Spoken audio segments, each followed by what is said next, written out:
ដើម្បីដកប្រាក់ចេញពី account AA2888 របស់លោកអ្នកបានសូមចុចលើប៊ូតុងដែលមានពាក្យថាដកប្រាក់សូមវាយ account របស់លោកអ្នកព្រមទាំងលេខទូរស័ព្ទដៃរបស់លោកអ្នករួចចុចបញ្ចូលទឹកប្រាក់ដែលលោកអ្នកចង់ដកបន្ទាប់មកសូមជ្រើសរើសធនាគារ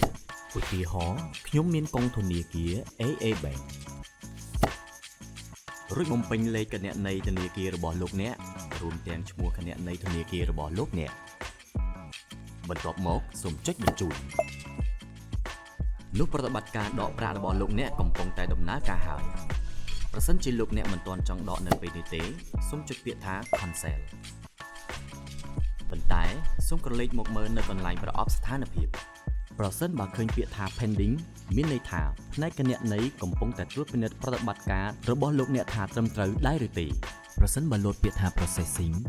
នោះផ្នែកគណនេយ្យកំពុងរៀបចំវេប្រាក់ចូលក្នុងគណនីធនាគាររបស់លោកអ្នកហើយប្រសិនបើមានពាក្យថា completed នោះប្រតិបត្តិការដកប្រាក់របស់លោកអ្នកទទួលបានជោគជ័យហើយប្រសិនបើលោកអ្នកនៅមានចម្ងល់សូមទំនាក់ទំនងមកកាន់ប៊ូតុងឆាតជាមួយ AA2888 យើងនឹងបម្រើសេវាកម្មជូនលោកអ្នក24ម៉ោងទាំងទំនុកចិត្តសុវត្ថិភាពនិងឯកជនភាពជូនលោកអ្នកសូមអរគុណ